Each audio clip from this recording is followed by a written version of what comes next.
দিনটা ছিল রবিবারের সকাল। এদিন আমরা ঠিক করলাম যে আজকে আর বাড়িতে খাওয়া দাওয়া নয়, তাই আমরা রেডি হয়ে বাইরে ঘুরতে বেরিয়ে পড়লাম। আর তার সঙ্গে দুপুরের লাঞ্চটা বাইরে করব, এটাই ঠিক করলাম।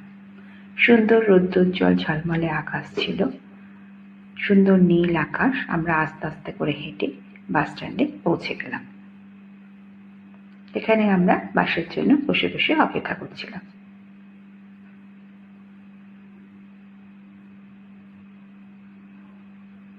কিছুক্ষণ পরে বাস পেয়ে আমরা বাসে উঠে পড়লাম।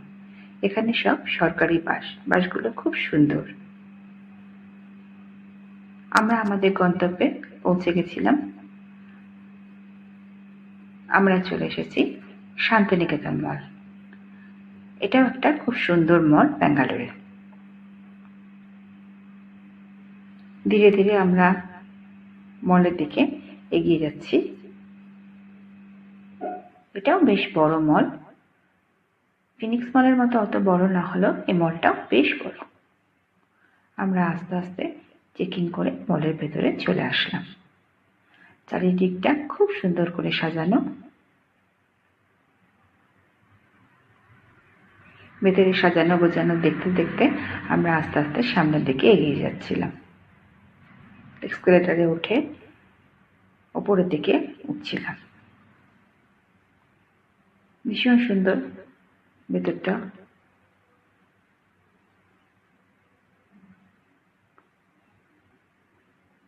দোকান, বড় বড় দোকান, শোরুম দেখতে দেখতে আমরা সামনের দিকে এগিয়ে যাচ্ছিলাম।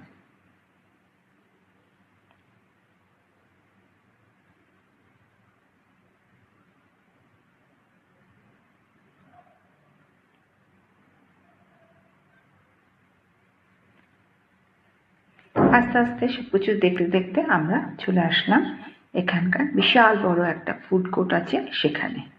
আজকে আমরা লাঞ্চটা এখানেই করব। অনেকদিন ধরে ভীষণ বিরিয়ানি খেতে ইচ্ছে করছিল। ব্যাঙ্গালোরে কলকাতার মতো অত ভালো বিরিয়ানি সব জায়গায় পাওয়া যায় না, কিন্তু এখানকার এই প্যারাডাইসে খুব ভালো হায়দ্রাবাদি বিরিয়ানি পাওয়া যায়। তাই ওখানে একটা মাটন বিরিয়ানি আমরা অর্ডার দিয়ে দিলাম। অর্ডারটা নিয়ে আমরা একটা টেবিলে এসে বসলাম।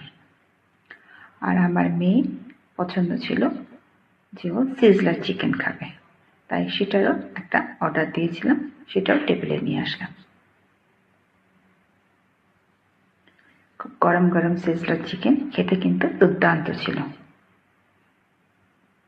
আর নিয়ে নিয়েছিলাম কোল্ড ড্রিঙ্কস, একটা ওয়াও মোমো বার্গার আর কেএফসি চিকেন। এই হায়দ্রাবাদি বিরিয়ানিটা এখানে খুব সুন্দর করে, বেশি ঝালও দেয় না ব্যাঙ্গালোরের অন্যান্য জায়গার বিরিয়ানির মতো। এইসব দিয়ে আমরা এদিন দুপুরে লাঞ্চটা করছিলাম। এখানকার বিরিয়ানির স্বাদটা ভীষণ সুন্দর।